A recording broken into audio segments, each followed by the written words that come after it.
안녕하세요. 사연 읽어주는 남녀입니다.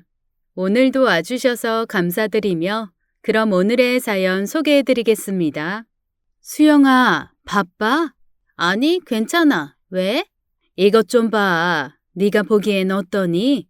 이만하면 네 오빠한테 잘 어울릴 것 같은데. 엄마가 건넨 건 한 장의 사진이었습니다. 딱 봐도 착하게 생긴 그런 여자였어요.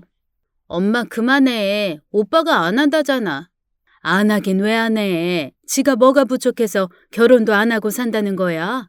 너도 그러는 거 아니다. 넌 네 오빠가 저리 혼자 늙어가는 게 괜찮다는 거냐? 말이 뭐 그래. 늙어가기는. 오빠 이제 42인데 아직 창창한 나이잖아. 억지로 인연 만든다고 그게 좋은 것도 아니고. 그래서 평생 저렇게 혼자 살게 놔둘까? 지금이야 괜찮을지 몰라도 나중 가면 외로워서 안 돼. 다시 한번 잘 봐. 딱 봐도 착해 보이지 않니? 엄마 마음을 모르는 건 아니지만 우리끼리 아무리 이야기한들 정작 당사자인 오빠가 싫다는데 무슨 소용이 있겠어요. 오빠는 당장은 결혼 생각이 없다고 그랬거든요. 하긴 그럴 수밖에 없었어요. 모르긴 해도 여자라면 지긋지긋할 겁니다. 아니 무섭다고 느낄지도 몰라요. 저희 오빠가 여자한테 된통 되었거든요. 결혼을 생각한 첫 여자에게 그런 꼴을 당했으니 결혼 생각 따위는 접는 게 당연해요. 오빠만큼은 아니겠지만 부모님 역시 충격이 컸답니다. 결혼만 안 했지 마음으로는 며느리라고 인정하고 지냈던 사람에게 말도 안 되는 배신을 당했으니 오죽 마음앓이가 심하셨겠어요. 그럼에도 다시 오빠의 결혼을 추진하는 걸 보면 당신의 상처보다는 자식의 아픔을 다스려주고 싶은 마음이 더 커서가 아닐까 싶어요. 부모란 게 그런 건가 봐요. 전 아직 아이가 없어서 그런 것까지는 모르겠지만 어쨌든 엄마 마음을 모르는 건 아닙니다. 그래도 당장 그러는 건 아니지 싶어요. 오빠한테 조금만 더 시간을 줘. 오빠라고 평생 저러고 살진 않을 거야. 그러고 싶은데 이러다 진짜 50 넘어가면 어쩌냐? 아이고 안 되겠네요. 방심하다간 엄마의 신세 한탄이 좋게 1시간은 이어질 테니까요. 나 지금 가야 돼. 오늘 작가랑 인터뷰 있어서. 일이 그렇게 중요하니? 넌 언제 시집 갈래? 이럴 줄 알았습니다. 역시 오빠 다음은 저니까요. 불똥이 제대로 튀기 전에 도망치는 게 답이랍니다. 엄마가 그러는 게 사실 당연해요. 자식이라고는 달랑 둘 뿐인데 한 놈은 40이 넘었고 또 한 놈은 조만간 40이 목전인데 두 놈 다 결혼할 기미가 보이지 않으니 조바심이 날 수밖에 없죠. 엄마 친구들은 다들 본 손자조차 없으니 저럴 수밖에 없다는 건 알지만 그렇다고 억지로 인연을 만드는 게 능사는 아닐 테니까요. 그것 때문에 저희 집이 발칵 뒤집어졌거든요. 오늘 제가 들려드릴 이야기는 오빠의 결혼을 둘러싼 사연입니다. 기가 찰 만큼 황당한 이야기니 재미있게 들어주셨으면 감사하겠어요. 안녕하세요. 저는 서울에 살고 있는 30대 여성입니다. 30대보다는 40대에 훨씬 더 가까운 나이긴 하지만 그래도 아직 30대긴 합니다. 지금은 조그만 출판사를 운영하고 있어요. 네, 사장님이랍니다. 그래봐야 직원이라곤 제가 전부지만요. 아직 결혼 전입니다. 덕분에 엄마한테 엄청 구박받고 있는 중이죠. 그래도 오빠 덕분에 구박의 정도가 많이 줄긴 했습니다. 저보다 4살 많은 저희 오빠도 아직 결혼 전이거든요. 그래서 핑계거리가 있죠. 어떻게 동생인 내가 오빠보다 먼저 가겠냐며 버티는 중이랍니다. 제가 비혼주의자는 아니에요. 좋은 사람이 생기면 결혼할 마음도 있고요. 단지 그런 사람이 아직 나타나지 않은 것 뿐이랍니다. 저희 오빠도 사정은 다르지 않고요.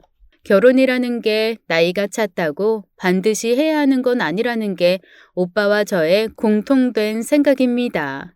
다른 건 몰라도 그럴 때 보면 남매인 건 확실하죠. 물론 대부분은 너무도 다른 모습을 보이곤 하지만요.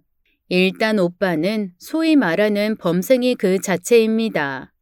부모 말 잘 듣고 공부도 아니, 공부만 열심히 하는 그런 사람이랍니다. 그랬으니 박사님이 된 거고요. 박사가 되고 나서는 곧바로 국내 굴지의 대기업 연구팀에 들어갔답니다. 부모님, 특히 엄마에겐 흠잡을 데가 단 한 군데도 없는 그런 자식이죠. 대학도 한 번에 척 붙고 취직도 잘하고 문제라면 오직 하나 결혼을 안 한 거였어요. 하긴 결혼을 하려면 연애란 걸 해야 하는데 오빠는 그럴 수가 없었어요. 눈만 뜨면 공부하는 게 다였으니 연애할 시간이 어디 있었겠습니까? 제가 알기론 오빠는 단 한 번도 연애라는 걸 해보지 않았어요. 요새 말로 모태 솔로라고 하는 사람이었어요. 반면에 전 달랐어요. 결혼을 안 한 거지 연애를 안 한 건 아니었으니까요. 그리고 공부만 죽어라 하지도 않았고요. 그래도 물려받은 유전자 덕에 성적은 곧잘 나오는 아이였어요. 그래서 선생님이 될 수 있었던 거고요. 사실 제가 원한 건 아니었어요. 엄마 눈엔 여자가 가질 수 있는 가장 좋은 직업이 선생님이었답니다. 안정적인 평생 직장을 가질 수 있긴 했으니 저도 엄마 말을 들은 거였어요. 그렇게 선생님이 되긴 했는데 진짜 저한테는 너무 안 어울리더군요. 그 어렵다는 임용고시를 통과하고 처음 발령받은 곳이 중학교였어요. 대충은 아시겠지만 그 나이 또래의 아이들이 대부분 사춘기에 접어든 아이들일 경우가 많아요. 진짜 선생님 말을 너무 안 들어요. 여자애들은 민감해서 힘들고 남자애들은 고학년인 경우 덩치가 저보다 크니 또 힘들었던 거죠.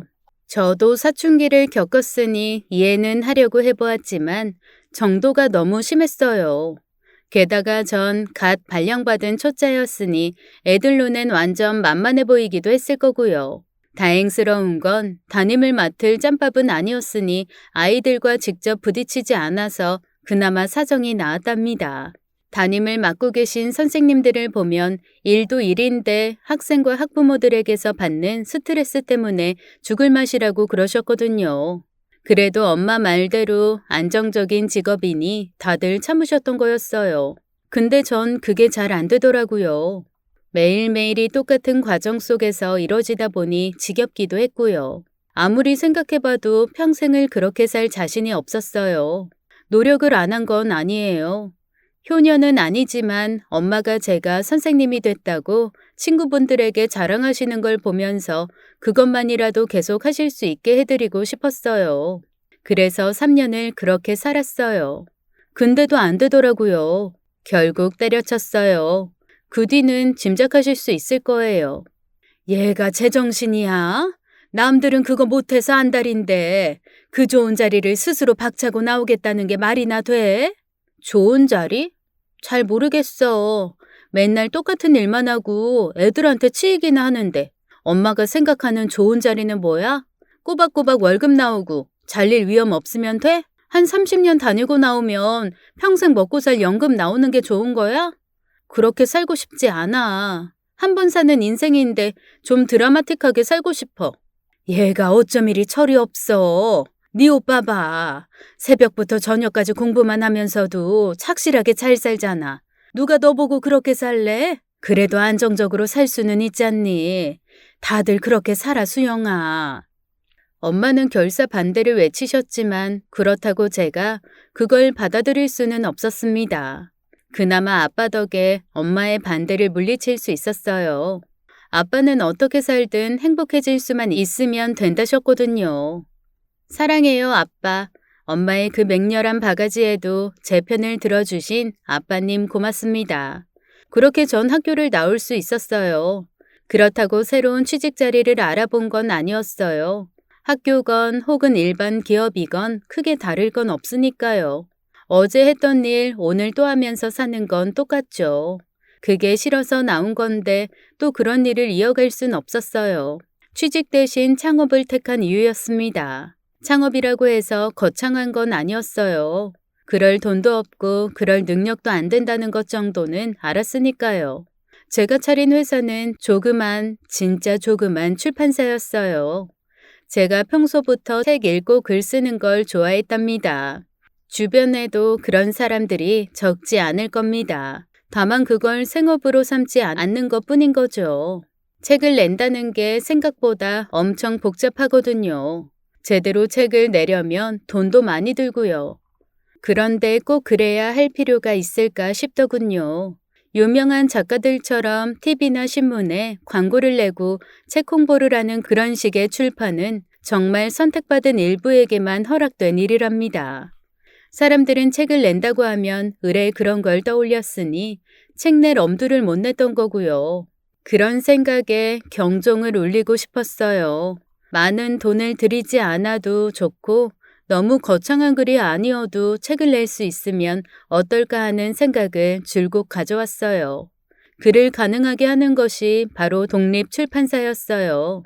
요즘은 독립출판사 중에서도 규모가 기존의 출판사에 버금가는 곳들도 간혹 있는데 기본적으로 독립출판사는 거의 1인 기업인 경우가 많아요. 자본도 없고 크게 일을 벌릴 수 없는 사람들이 차리는 거다 보니 그런 거죠. 근데 독립출판사를 차리는 게 꼭 그 이유만이 다인 건 아닙니다. 앞서 말씀드린 것처럼 교수나 유명인 혹은 그 밖에 사회적으로 자격이 되는 사람들만이 책을 내는 건 아니라고 믿었기 때문이었죠.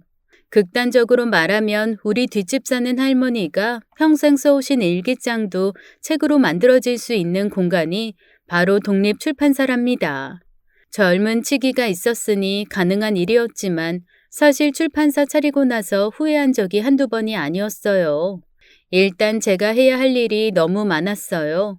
출판사 본연의 업무라 할 책의 기획이나 작가 섭외, 홍보나 영업까지는 이해할 수 있지만 그 밖에 잡다한 업무들의 시간을 빼앗기는 순간이면 내가 왜 이러나 싶어지기까지 했어요. 특히 힘들었던 게 소위 말하는 격리 업무였어요. 제가 수학이 싫어서 문과를 택한 아이였거든요. 그렇다고 격리 업무가 수학을 유한다는 뜻은 아니지만 아무튼 숫자를 다루는 일이긴 하잖아요. 몇 푼 안 되긴 하지만 그래도 돈을 쓰기도 하고 또 운 좋게 조금씩 돈을 벌기도 하니 돈의 흐름을 표시해야만 했어요. 그래야 세금 같은 부분에서 혜택을 볼 수 있거든요. 사업해보신 분은 알지만 세금 이게 진짜 골칫거리랍니다. 각종 비용이나 여타의 지출에 세금이 따라붙기도 하고 또 회사에 필요한 지출일 경우 세금 혜택을 받는 것도 적지 않거든요. 아니할 말로 세금 관리만 잘해도 한 사람 인건비를 뽑아낼 수 있을 정도랍니다. 문제는 제가 아무것도 모른다는 거였죠. 방법이 없는 건 아니었어요. 거리에 늘어서 있는 세무사 사무실에 맡기면 되니까요. 저희처럼 조그만 회사면 몇 푼 하지도 않아요. 근데 전 그 몇 푼조차도 아까운 회사의 대표이자 창업자란 게 문제였습니다. 돈도 돈이지만 제가 더 큰 회사를 만들어 가려면 격리 업무를 잘 알아야 한다고 생각했던 탓에 세무사 사무실에 일을 맡기는 대신 밤잠을 줄여가며 독하게 나섰습니다. 선생이던 시절 수업 준비를 하면서도 그러지 않았던 저였어요. 자랑은 아니지만 참 허접한 선생이었다는 얘기니까요. 그래서 제가 선생님 자리를 포기한 거기도 합니다. 아무튼 제 인생 통틀어 가장 열심히 뭔가에 매달린 순간이었어요.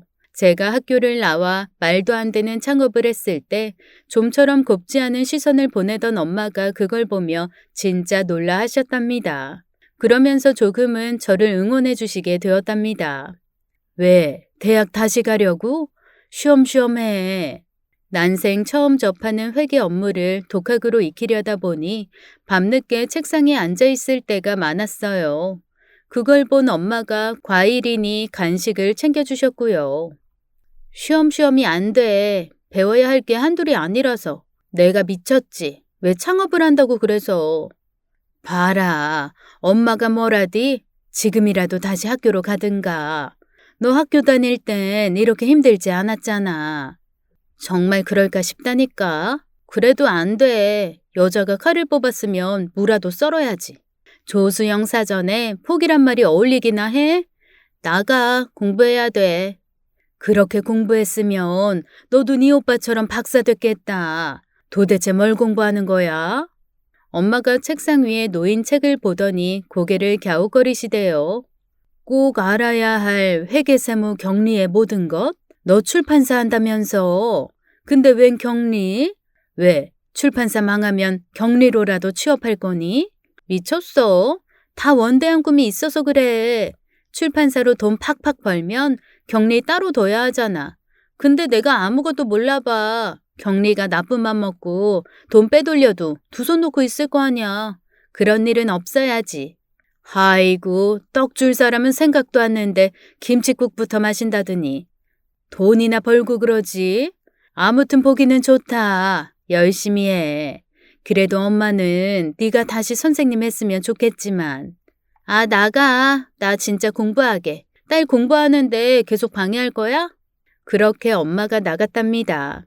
엄마 말대로 허황된 꿈일 수는 있지만 정말로 필요했거든요. 제가 어떤 일을 하든 회계 업무를 알아두면 도움이 될 거라고 생각했고요. 근데 그게 제가 아닌 오빠를 돕는 게 될 줄은 몰랐지만요. 세상 일이란 게 참 만만치 않대요. 그렇게 회사 전반에 걸친 업무를 혼자 힘으로 해가며 악착같이 버텨도 좀처럼 회사 사정은 나아지지 않았답니다. 모르던 건 아니었어요. 독립출판이란 게 워낙 열악한 시장이니 알고는 있었지만 그래도 힘든 건 힘든 거니까요. 3년을 그렇게 버텼습니다. 자랑 같지만 그게 쉽지 않은 일이거든요. 무명 작가나 일반인의 다름없는 사람들의 책을 만드는 것까지는 그렇다 쳐도 결국 그 책으로 수입을 올리는 일은 정말 힘드니까요. 돈을 못 번다는 소리입니다. 회사가 돈을 못 벌면 망하는 거고요. 그나마 저희 회사의 직원이라곤 저 하나였으니 악으로 깡으로 버틸 수 있었답니다. 물론 온전히 제 힘으로 버틴 건 아니었어요. 때로는 아빠가 또 때로는 오빠가 도와주곤 했답니다. 특히 박사학위 취득 후 대기업 연구실로 들어간 오빠가 많이 도와줬죠. 월급이 엄청 높더라고요. 게다가 때가 되면 나오는 성과급이 헉소리 날 만큼 많기도 했고요. 물론 월급이 많아서 저를 도와준 건 아닙니다. 우리 오빠가 착해서 그런 거죠.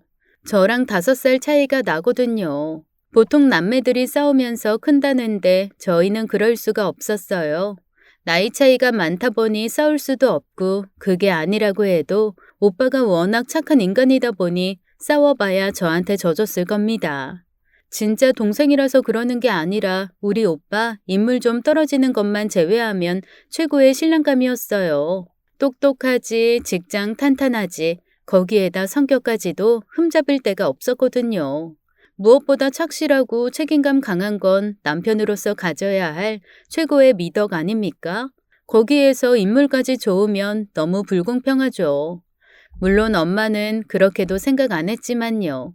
엄마 눈엔 오빠가 배우처럼 잘나 보였나 봐요. 진짜 그건 아니었는데 말이죠. 정작 제가 잘못 판단한 게 있었어요. 전 오빠가 도전정신 따위는 없다고 생각했습니다. 언제나 모범생이었으니 현실에 안주해서 살 거라고 생각했는데 제가 오빠를 너무 몰랐었답니다. 아버지, 저 회사 나올까 해요. 꿈에도 생각지 못했던 말이었어요. 제가 저런 이야기를 했을 때는 그래도 그러려니 했죠. 저란 인간이 워낙 엉뚱하기도 했고 어딘가에 얽매이는 걸 죽어라 싫어하던 아이인 걸 알고 계셨으니 답답하긴 해도 충분히 그럴 수 있다고 생각하셨을 겁니다. 근데 오빠가 그러는 건 진짜 충격 그 자체였어요. 저도 놀랐으니까요. 그러니 엄마는 오죽했을까요? 그게 무슨 소리야? 회사를 나와? 왜? 잘은데? 너만큼 일 잘하는 애가 어딨다고. 엄마는 오빠가 잘리는 거라고 생각했나 보대요. 오빠가 스스로 회사를 나올 거라는 생각은 도저히 할 수가 없었던 탓이었어요. 사실은 그게 아니었는데 말이죠. 그건 아니에요. 다른 일을 해보고 싶어서 회사를 나오려는 거예요. 네가 이렇게 말하는 거면 생각은 충분히 한 거란 거겠지. 네, 사실 취업하기 전부터 하고 싶었는데 그땐 제가 아직 배움이 모자란다 싶기도 해서 한 몇 년 조직 생활하고 나니 돌아가는 것도 좀 알겠고요. 최소한 충동적으로 드리는 말씀은 아닙니다. 현중아, 왜 그래? 사업 아무나 하는 거 아니다. 특히 너처럼 세상 물정 모르는 애는 더 그렇고. 그러면서 왜 날 보는 건지 모르겠대요. 아무튼 엄마의 반대는 엄청났답니다. 제가 그랬을 때는 비교할 수도 없을 정도였어요. 그럴 수밖에 없죠. 저야 맘대로 사는 놈이었지만 오빠는 아니었으니까요. 언제나 정해진 길을 착실히 걷던 오빠가 잘 포장된 도로 대신 길도 없는 곳으로 가겠다는데 엄마가 그걸 보고 있을 수는 없었답니다. 제가 아는 오빠라면 엄마의 반대를 뿌리치지 못하는 게 맞았을 겁니다. 근데 오빠는 끝끝내 자신의 뜻을 관철시켰어요. 세상에 자식 이기는 부모는 없다더니 오빠가 그랬어요. 근데 저 때와는 과정이 많이 달랐답니다. 저야 아무 준비도 없이 마음 가는 대로 한 거였지만 오빠는 안 그랬어요. 오빤 그간의 준비를 보여주는 각종 기획안부터 자금 계획까지 준비되어 있음을 보여주며 엄마를 설득했으니까요. 그걸 보며 많이 놀랐어요. 사업을 하려면 저렇게 하는 거구나 싶었답니다. 마냥 부드럽기만 하고 줏대 따위는 없을 거라 생각한 오빠의 다른 면을 보니 제가 너무 철없는 사람처럼 느껴지기도 했고요. 이런 걸 내가 보면 아니? 근데 그 말은 뭐니? 투자금 말이다. 나라나 혹은 투자회사 같은 곳에서 주는 거예요. 자기들이 보고 성공할 것 같다 싶으면 돈을 주는 거죠. 물론 공짜는 아니에요. 제가 성공하면 자기들이 준 돈보다 훨씬 많이 돌려받을 수 있어요. 그래서 저한테 주는 거고요. 기가 막히대요.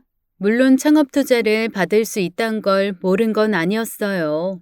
저도 시도해보기도 했죠. 근데 특별한 기획도 꾸려지지 않은 독립출판사에 누가 돈을 대주겠습니까? 거기에 비해 오빠는 철두철미하게 준비를 했고 문외한인 제가 보기에도 성공할 것 같다는 냄새가 풀풀 나니 투자를 하고 싶었겠죠. 제가 놀란 건 투자를 받아서가 아니었습니다. 그 금액이 제 상식을 훨씬 넘는 수준이었다는 거죠. 바꿔 말하면 그건 오빠의 기획안이 성공할 가능성이 그만큼 크다는 뜻이었어요. 엄마가 결국 자신의 뜻을 접은 가장 큰 이유였습니다. 엄마가 아무것도 모르는 주부긴 해도 지혜가 없는 분은 아니셨으니까요. 그렇게 큰 돈을 특별한 대가 없이 준다는 건 다 이유가 있을 거였죠. 결국 엄마도 오빠의 창업을 응원해 주시기로 하셨어요. 오빠는 친구인 인성 오빠와 대학 후배 1명과 회사 동료 2명, 그리고 관련 기술자 서너 명을 팀으로 꾸리고 사업을 시작했어요. 소위 말하는 IT 기업이었어요. 부모님은 물론이고 주변 사람들까지 오빠의 회사에 거는 기대가 컸어요. 오빠가 하는 거였으니 그럴 수밖에 없었죠. 아무리 제대로 준비를 하고 들어가도 사업이란 건 쉽지가 않은 거 아닌가요? 서로 바쁘다 보니 얼굴을 자주 못 보고 살았지만 그래도 한 집에 사니 가끔은 얼굴을 보게 되더군요. 근데 오빠 얼굴이 말 그대로 피곤에 쩔어 있지 뭡니까? 아, 좀비다. 나 물지 말아줘. 얼마나 안 좋아 보였으면 그랬을까요? 잠도 제대로 못 자고 연구에 연구를 거듭하니 어쩔 수 없는 일이었어요.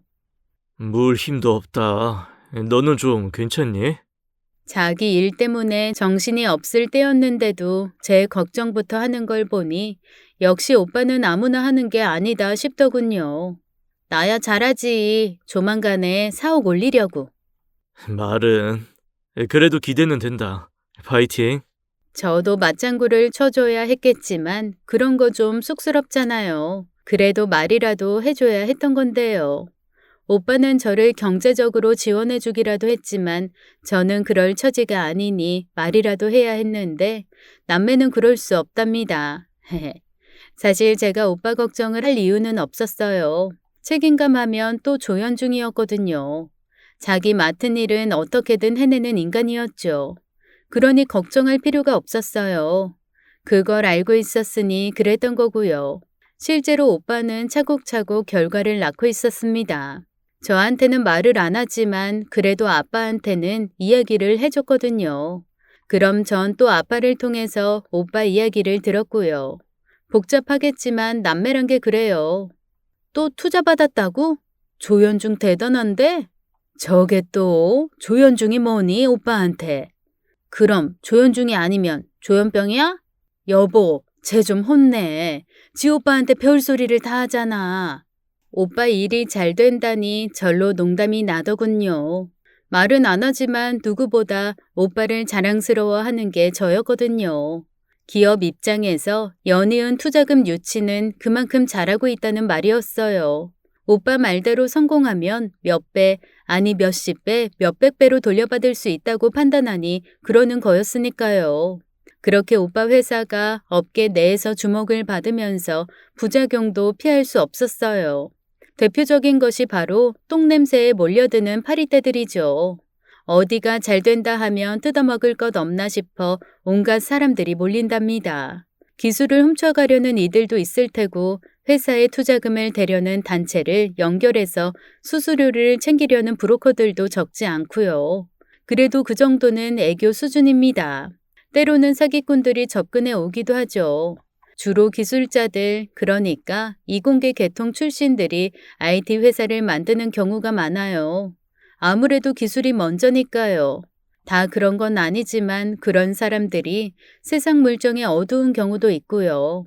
사람 자체가 어리숙하다는 뜻은 아닙니다.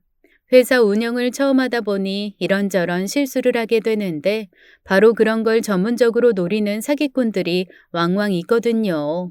인정하기 싫지만 진짜 사기꾼들은 누구보다 똑똑해야만 합니다. 당연히 전문 지식도 많고요. 솔직히 이해가 안 가요. 그 정도 머리면 차라리 자기가 회사를 운영해서 성공하는 게 더 빠를 것 같아서요.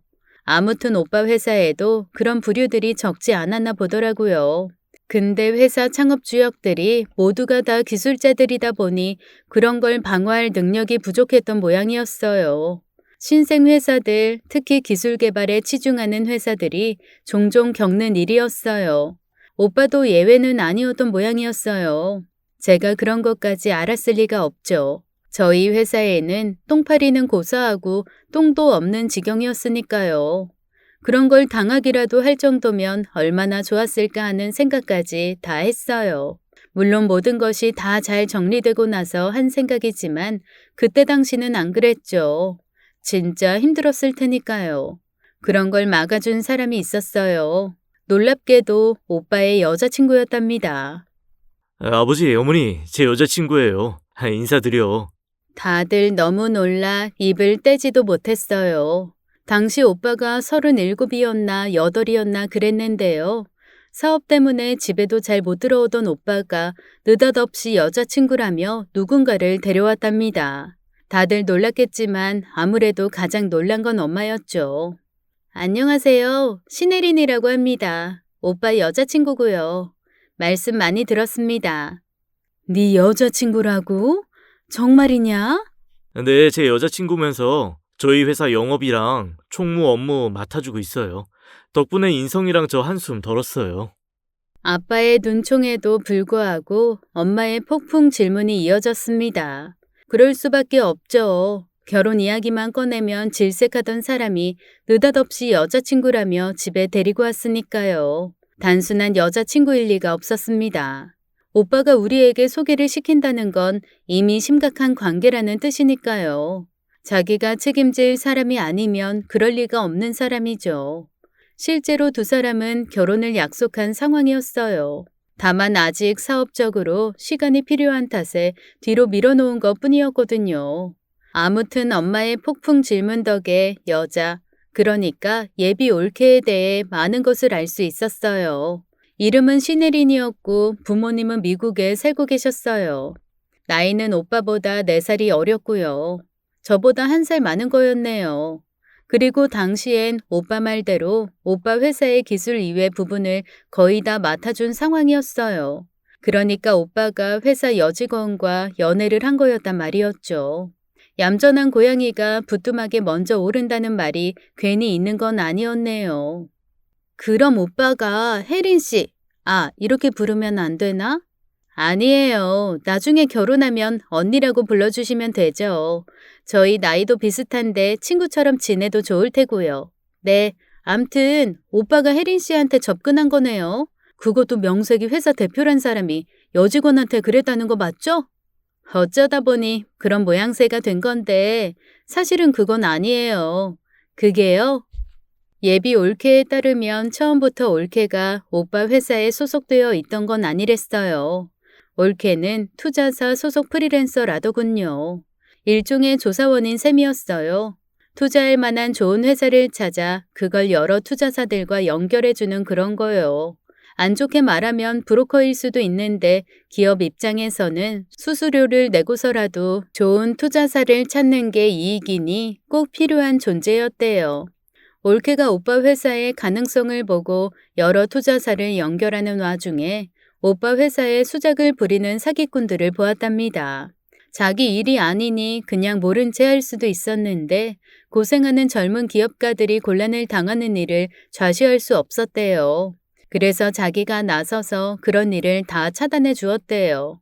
오빠로선 너무 고마운 일이죠. 그래서 연을 맺고 만나다 보니 어느새 사랑하는 사이가 된 거였어요. 아이고, 이렇게 고마울 때가. 진짜 우리 아들 은인이네. 내가 감사해요. 아니에요. 저 아니라도 그랬을 거예요. 그리고 말씀 편하게 해주세요. 저한테 어머니 되시는데. 아유, 그게 그렇게 되나? 듣기만 해도 기분이 좋네. 엄마와 올케가 이야기하는 모습을 바라보는 오빠 눈에 하트가 켜지더군요. 얼마나 좋았으면 저럴까 싶다가도 왠지 심술이 나더라고요. 어쩌면 그건 질투였을지도 모르겠습니다. 그래도 명색이 회사 대표가 직원이랑 사귀는 건 좀 그렇지 않아? 요새 성희롱이다 뭐다 말도 많은데. 그렇진 않아요. 제가 정식 직원은 아니거든요. 아까 오빠가 그랬잖아요. 영업이랑 총무 업무 맡아주신다면서요. 어쩌다 보니 그렇게는 됐어요. 다들 그쪽에는 취약하기도 하고. 게다가 얼마 전에 회사 격리 보던 친구가 퇴직하는 바람에 업무 공백이 생겨서 제가 당분간 맡기로 했지만 그래도 직원은 아니에요. 저 잘 이해가 안 가요. 일은 하는데 왜 직원이 아니에요? 저 사람이 원했어. 네 말대로 내가 회사 대표인데 자기 애인을 직원으로 두고 있으면 말 나올 거라고 그래서. 그래도 보기 답답하니 일은 도와주지만 정식 직원으로는 일 안 하겠대. 쉽게 말하면 자원봉사 중이랄까? 돈도 안 받으면서 하는 자원봉사. 그래서 쓰나. 일을 하면 당연히 돈을 받아야지. 저도 그렇고 인성이나 지훈이도 그냥 회사 들어와 달라고 부탁했는데 한사코 싫대요. 괜히 말 나올 수도 있으니 그럼 저한테 안 좋을 거라고요. 생각이 깊네. 갈수록 고맙네. 아이고, 내 정신 좀 봐. 저녁 먹고 갈 거지? 네, 저도 도울게요. 돕기는 뭘 도와. 아가씨는 가만히 앉아만 있어. 내 간만에 솜씨 좀 부려야지. 엄마 말대로 오빠를 위하는 마음이 이만저만이 아니지 싶었어요. 돈도 안 받고 일을 도와주는 게 어디 그리 쉽겠습니까? 다 자기가 사랑하는 사람의 일이니 잘 되게 해주려고 그런 거죠. 게다가 얼굴도 예뻤습니다. 뜬금없이 얼굴 이야기를 왜 하냐 싶으시겠지만 말씀드렸듯 저희 오빠가 인물은 솔직히 평균 이하거든요.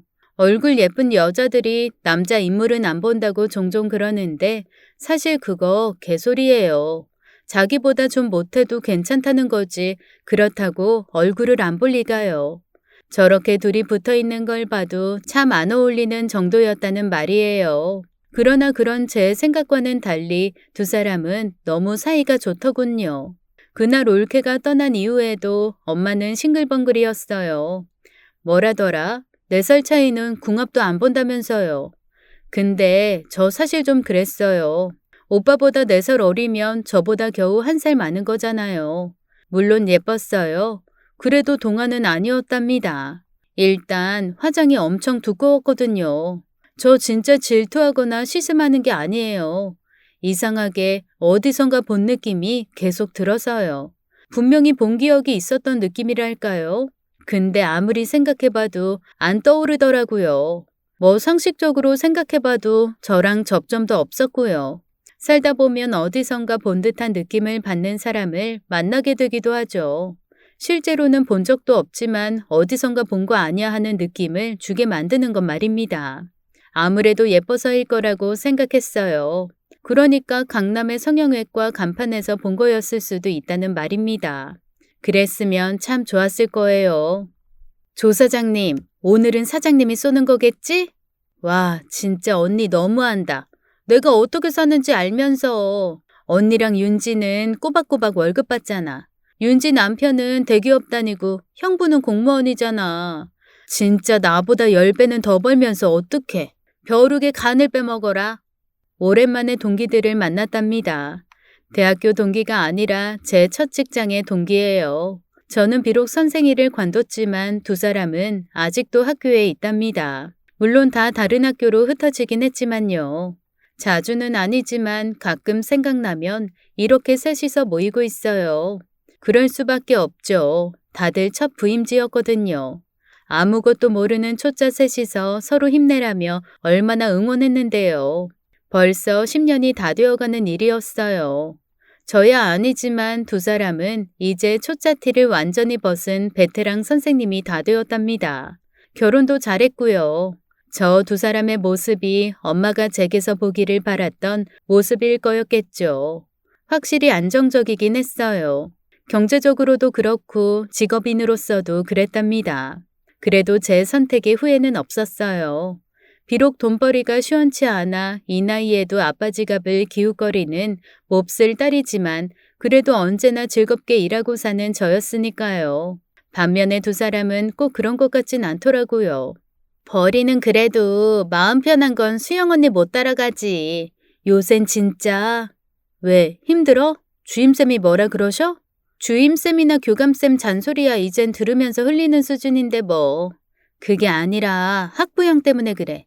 며칠 전에 어떤 애가 담배 피우다 딱 걸렸어. 당연히 벌점이지. 우리 학교 규칙에 따라 벌점을 부과했는데 그 다음날 학부모가 와서 난리를 부리더라. 와, 진짜 그 어머니 나 때릴 것 같더라니까. 아이고, 그런 거 하루 이틀 겪니? 그냥 그런갑다 해. 보통 때는 그렇게 해요. 근데 언니가 못 봐서 그렇지. 진짜 그 어머니 나 때릴 기세였다니까요. 옆자리 체육쌤이 안 말렸으면 나 맞았을지도? 하긴 맞기도 한다. 왜 우리 처음 그때 기억 안 나니? 새파랗게 어린 여자가 자기가 엄마라면서 학교에 와서 강수쌤 화병 깬 거. 아, 그거? 언니 기억력 짱. 그 일을 아직도 기억해? 왜 그걸 기억 못해? 내가 3학년 때 맡은 반에 그 애가 있었는데 뭐 그 여자를 다시 보진 못했어. 학교에 다시 안 나타났으니까. 근데 그러지 않아도 기억했을걸? 너무 충격적이었잖아.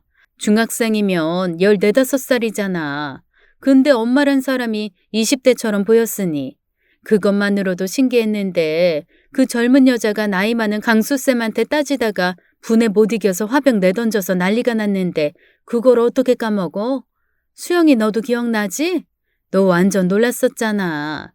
하진 언니가 말한 일은 잊을래야 잊을 수가 없는 거였습니다. 세상에 어떤 학부모가 교무실에서 그런 난동을 부릴 수가 있었을까 싶어 너무 놀라 있었거든요. 언니 말대로 더 놀라운 건 중학생인 자식을 두기엔 너무 젊어 보이는 학부모의 모습이었어요. 언니 말대로 20대로 보였거든요. 물론 그건 아니었습니다. 그 반 담임쌤 말을 들어보니 애랑 나이 차이가 18살인가 났거든요. 그러니까 20살 전에 애를 낳았던 거죠. 그 일로 한동안 선생님들 사이에 젊은 학부모 주의령이 발동된 적이 있었답니다. 바로 그때였어요. 당시 난동을 부렸던 그 여자의 얼굴이 조금씩 떠오르는가 싶더니 어이없게도 그 얼굴 위로 옳게 될 사람의 얼굴이 겹쳤거든요. 말이 안 되는 소리였어요. 얼굴이 비슷한 건 맞아요. 근데 벌써 10년 가까이 흐른 뒤의 기억이었고요. 무엇보다 나이가 안 맞았으니까요. 그때 그 학부모가 32, 3살이었을 텐데요. 그러고 10년 가까이 흐르면 40대 초반이 됐을 거잖아요. 근데 옳게 될 사람은 오빠보다 4살이 어렸으니 34살에 불과했거든요. 상식적으로 말이 안 되는 소리였지만 그게 계속 찝찝했어요. 아무래도 제가 처음 올케를 봤을 때 이상하게 낯이 익다고 생각한 때문이지 싶었어요. 그런 생각을 좀처럼 뿌리치지 못하는 제가 얼마나 못나 보이든지요.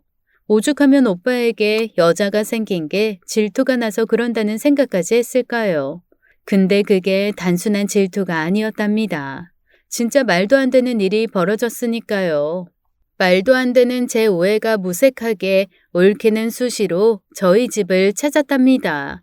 주로 오빠와 함께 퇴근하다가 들르는 시기였는데 나중에는 혼자서도 저희 집을 찾아 엄마나 아빠와 시간을 보내곤 했어요. 두 분이 좋아하신 건 당연했죠. 생각지도 않았던 며느리가 조만간 생길 거였으니까요. 저야 일에 치여 올케를 자주 볼 순 없었지만 두 분이 보여주시는 것만으로도 올케가 부모님에게 얼마나 잘하는지 알 수 있었어요. 딸, 뭐 미안한 거 없니? 갑자기 무슨 소리야? 왜, 또 엄마 친구 딸이 뭐 해줬대? 엄마 친구 딸은 내가 왜 내 며느리 놔두고 친구 딸한테 그럴까? 이거 봐라. 엄마가 꺼내오신 건 머플러였어요. 떡하니 명품 로고가 박힌 거였어요. 수백을 호가하진 않겠지만 그래도 꽤 비싼 거였네요. 혜린이가 들고 왔어. 겨울에 하고 다니라고. 너 진짜 반성해라. 너 이런 거 한 번이라도 사줘 봤니? 내가 진짜 딸 복은 없지만 며느리 복은 있을 건가 싶다. 네, 죽을 죄를 졌습니다요. 그래도 엄마 말대로 사주는 사람 있으면 된 거 아냐? 그래, 엄마가 기분이 좋아서 넘어간다. 빨리 둘이 결혼부터 시켜야 하는데 일이 뭐라고. 당시 엄마의 필수 레퍼토리였습니다. 두 사람 다 나이가 있으니 결혼을 서두르자 했지만 오빠와 올케는 이미 말이 된 모양인지 조금 더 있다가 하겠다고 그랬거든요. 회사 문제도 있고 미국에 계시다는 올케 부모님 일도 있고 해서 그러기로 한 거였어요. 하긴 시기 뭐 중요하니. 둘이 사랑하니 결혼이야 언제건 할 테지. 엄마가 그토록 기다리던 결혼식은 결국 이뤄지지 않았습니다. 제가 제대로 회방을 놓은 때문이었어요. 시작은 핸드폰이었네요. 그날도 올케가 집에 다녀간 뒤였어요. 저녁도 먹고 놀다가 제가 오기 20여 분 전에 집을 나섰다더라고요. 오빠가 올케를 데려다 주러 간 상황이었어요. 응? 핸드폰? 왜? 혜린이 핸드폰 잃어버렸다니? 잠시만 기다려봐. 수영아, 새언니 핸드폰 찾아봐. 아무래도 흘리고 갔나 보다. 아, 몰라. 피곤해. 전화하면 울릴 거잖아. 전화하면 되지 왜 날 시켜? 저 야박한 거 말하는 뻔세 봐라. 진동으로 해뒀다잖니. 오빠 반가봐. 거기 있지 싶은데. 툴툴대면서도 갔어요. 역시나 있더군요. 뭐라느라 핸드폰 흘린 줄도 모르고 있었을까요? 암튼 그렇게 찾은 핸드폰을 엄마에게 가져다 주려는데 핸드폰이 울리대요. 진동이 약해서 잘 안 느껴지긴 했지만 착신 불빛에 자연스레 핸드폰 액정을 봤어요. 그거보다 진짜 놀랐어요. 거기에 뜬 글자가 아들이었거든요. 결혼도 안 한 젊은 처자가 아들이라고 저장해 놓을 사람이 있다는 게 이상했죠. 마음 같아서는 확 받아버리고 싶었는데 락이 걸려 있어서 그럴 수는 없었어요. 몇 번이나 울려도 받지 않자 금세 문자 메시지가 뜨더라고요. 엄마 뭐 한다고 전화 안 받아. 일단 그리로 와. 도남동 땡땡땡땡. 나 여기서 가면 한 40분 걸릴 테니 먼저 가서 기다리든가. 단순히 친구 이름을 아들이라고 저장해 놓진 않았을 겁니다. 무엇보다 문자 내용이 진짜 아들이 엄마한테 하는 말투였고요. 그때부터 심장이 미칠 듯 뛰더군요. 제 말도 안 되는 상상이 어쩌면 진짜일 수도 있는 상황이었으니까요. 그리고 그게 사실이라면 올케는, 아니 그 여자는 오빠를 속이고 있는 거였어요. 왜 그래야 했을까 생각하는데 엄마의 목소리가 들려왔습니다. 뭐해? 거기도 없어? 오빠 오고 있다는데. 더 생각할 겨를이 없었어요. 제가 딴 건 몰라도 이럴 때 돌아가는 잔머리는 세계 최강 수준이거든요. 문자에 찍힌 장소를 기억해두고 바로 엄마에게 핸드폰을 건넸습니다. 엄마, 나 친구가 불러서 잠깐 나가야 돼. 이 시간에 또 어딜 간다고? 저녁 안 먹어? 나가서 먹을 거야. 나 나가. 쏟아지는 엄마의 잔소리를 뒤로하고 택시를 탔습니다. 저희 집에서 도남동까지는 좋게 30분은 걸렸거든요. 제가 착각을 하고 있을 수도 있었지만 그래도 확인해야 했습니다. 진짜로 그게 착각이라면 머리 받고 올케를 의심한 걸 반성하면 될 일이었어요. 그렇지만 그게 아니라면 문제가 심각해지는 거였죠. 도남동으로 향하는 택시 안에서 끊임없이 머리를 굴렸답니다. 제 상상이 맞다면 올케는 오빠를 속이고 있는 거였죠. 중요한 건 왜 올케가 오빠를 속여야 했냐는 거였어요. 이유 없이 오빠를 속일 리는 없잖아요. 단지 자신의 나이를 속이기 위한 목적은 아니었을 겁니다. 요즘 세상에 여자가 연상이라는 게 그리 흠은 아니었으니까요. 제가 알지 못하는 무언가가 있을 게 분명했어요. 그러다 떠오른 건 올케가 오빠 회사에 모든 자금 관리를 다 하고 있다는 거였어요. 오빠 회사가 크게 매출을 올리고 있는 건 아니었지만 그래도 자금이 적진 않았어요. 오빠 회사의 미래를 내다보고 투자한 투자사들의 돈이 그거였죠. 거기까지 생각이 미치자 몸에 소름이 돋더군요. 가끔 뉴스에서 보던 사기 그런 건 아닐까 싶어서요. 설마 하긴 했지만 사실 그거 말고 올케가 오빠를 속여 회사 일을 할 이유는 없지 않을까 싶었답니다. 모든 건 다 추측일 뿐이었죠. 일단은 문자 속 그 장소에서 제가 무엇을 보게 될 것인지가 먼저였습니다. 만약 그곳에서 제가 상상하는 그런 일이 벌어진다면 그 다음을 생각해야 했죠. 그러다 번뜩 생각이 미쳤네요. 언니, 나 어디야? 집이지? 혹시 언니 땡땡 중학교 졸업 앨범 있어? 언니 3학년 때 담임했을 때 졸업 앨범. 그래 그거.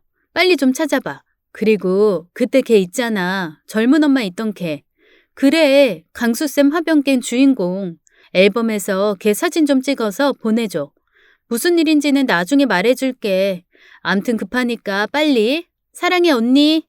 제 성화의 언니가 졸업 앨범을 찾아 사진을 보내주었답니다. 최종훈이라는 아이였어요. 오래된 일이었지만 그래도 저도 선생이었다고 그 아이 얼굴이 어렴풋이 떠오르대요. 만약 제가 그곳에서 그 아이를 보게 된다면 제 끔찍한 상상이 반은 맞는 거였어요. 곧 약속 장소에 도착했어요. 그렇다고 안으로 들어갈 수는 없었어요. 다행히 밖에서 볼 수 있는 넓은 창을 가진 카페였답니다. 모자로 얼굴을 가리고 밖에서 지켜보는데 올케가 도착하더군요. 조금 가라앉나 싶던 심장이 다시 뛰었고요. 한 20분 정도 후에 올케 앞에 한 청년이 앉더군요.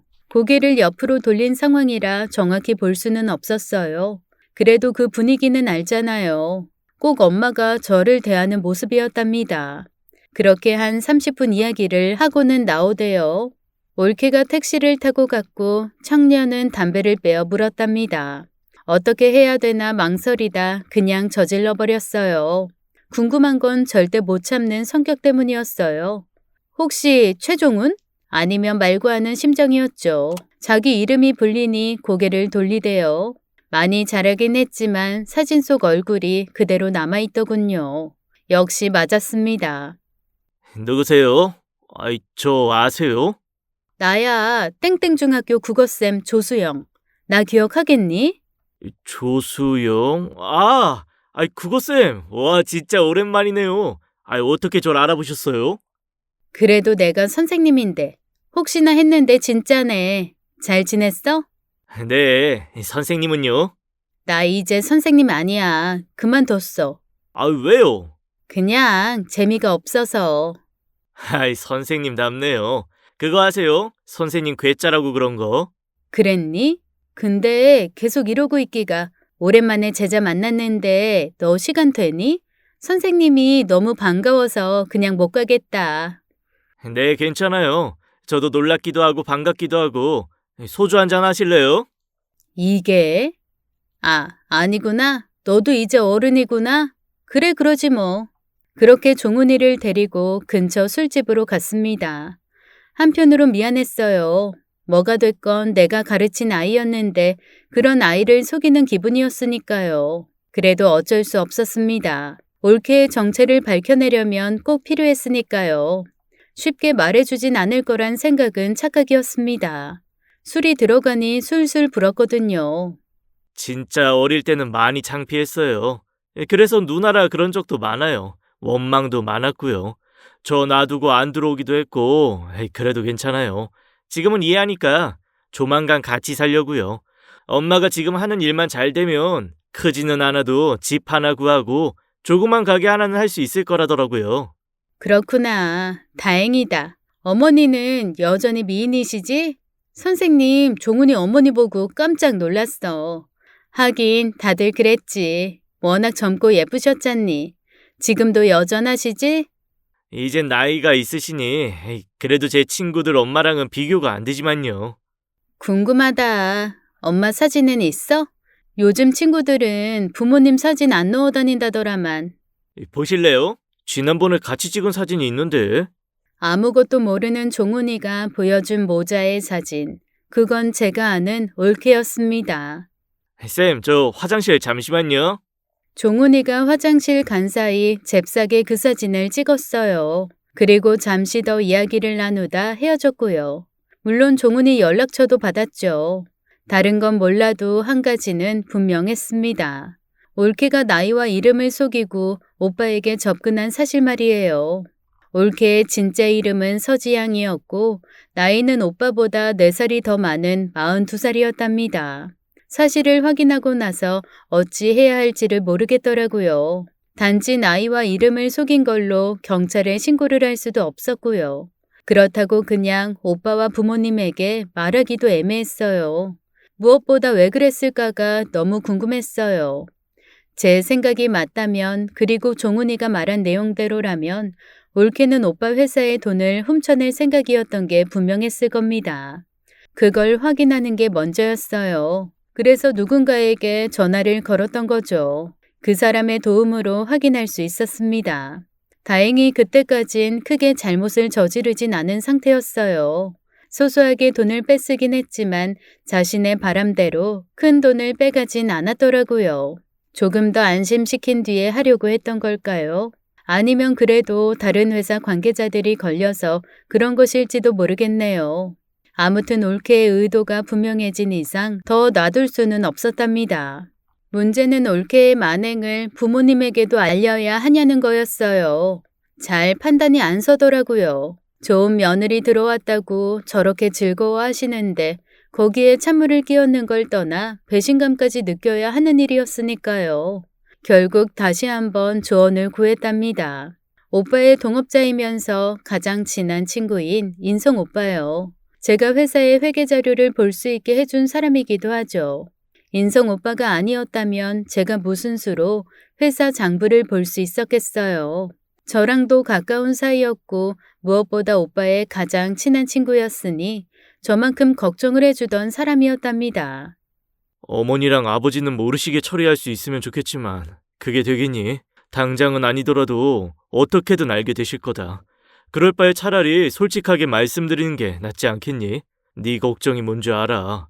근데 수영아, 어머니 아버지 살아오신 세월이라는 게 네 생각처럼 그리 만만한 게 아닐 거다. 두 분이시라면 충분히 받아들이고 거기에 맞게 대처하실 거야. 오빠 믿어봐. 믿었습니다. 그래서 인성 오빠까지 대동하고 올케를 집으로 부른 거였죠. 인성 오빠 역시 참여할 자격이 있었습니다. 회사의 공동 대표였으니까요. 자기 회사에 손해를 끼친, 그리고 그럴 목적으로 접근한 사람을 단죄하는 자리에 빠져서는 안 되었죠. 저 죄송한데 이것 좀 봐주세요. 뭔데? 서지양이라는 사람 이야기예요. 다 큰 아들이 있는 사람이요. 제 말에 올케의 얼굴이 파랗게 질려갔답니다. 제가 보여준 사진에는 종훈이와 올케가 다정하게 있었고요. 다들 영문을 몰라 하는 눈치였어요. 언니 본명이에요. 말씀드린 대로 아들이 있는 42살 여자 서지양. 제 말 맞죠? 너 지금 무슨 소리 하니? 현중아, 이게 무슨 소리니? 아니, 혜린이 네가 말해봐라. 어머니 아버지, 현중이는 몰라요. 저 여자가 속인 거였어요. 처음부터 의도적으로요. 그러니까 그게 무슨 소리냐고. 아들은 뭐고 42이라는 건 또 뭐냐? 지양이라니. 도무지 이해할 수가 없다는 표정이셨어요. 그 사실을 처음 인성 오빠가 이야기해줬을 때 오빠가 그랬던 것처럼 엄마는 끝까지 믿을 수 없다는 표정이었답니다. 사실 오빠는 부모님에게까지는 알리지 말자는 식이었는데요. 인성 오빠가 오빠를 설득했어요. 혹시 모를 인연을 완벽하게 끊어내려면 두 분도 알아야 한다면서요. 그래서 이렇게 된 거였어요. 엄마는 금세라도 울 듯한 표정이었고 아빠는 침통한 얼굴로 입을 다무셨답니다. 올케는 제대로 된 변명조차 하지 못했어요. 제가 종훈이 사진을 보여주며 한때 종훈이 선생이어서 가정사를 안다고 허풍을 떨었던 때문이었어요. 허풍만은 아니었죠. 실제로 제가 그 중학교에서 일을 했으니까요. 강수쌤의 이름을 말하는 순간 제 말을 믿을 수밖에 없었죠. 인간이 어떻게 그래요? 저놈이 당신한테 어떻게 했는데 마음 같아서는 당장 한 대 패고 싶지만 여전히 그럴 수도 없고 그래서 당신을 고발했어요. 금액이 큰 건 아니지만 회사 승인 없이 마음대로 돈을 뺏은 건 사실이니까 변명이라도 하든지. 아마 제가 어정쩡하게 의혹만으로 올케를 채근했다면 사기꾼 특유의 변명으로 우리를 현혹시켰을지도 모릅니다. 그러나 그러기엔 너무 증거가 많았어요. 아들의 존재, 자신의 이름과 나이, 더불어 회사 돈을 뺏은 것까지요. 울분에 찬 엄마의 외침 후 올케는 저희 집을 나섰어요. 집을 나서는 순간 기다리고 있던 경찰 2명과 함께 설을 가야 했으니까요. 금액이 적긴 했어도 동종 전과가 있었던 올케는 죄질이 나쁘다는 이유로 징역 10월의 실형에 처해졌습니다. 그렇게 오빠의 결혼은 산산조각이 났어요. 사건 이후 오빠는 더 일에 매달리는 눈치였습니다. 덕분에 회사는 점점 더 성장해 가고 있어요. 반면에 제 출판사는 아직도 여전합니다. 언제 문을 닫아도 이상하지 않은 수준이지만 그래도 버텨보려고요. 여자가 한번 칼을 뽑았으면 무라도 썰어야 한다잖아요.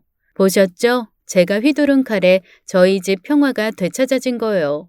한 번 그랬는데 2번은 못하겠습니까? 제 말이 맞죠?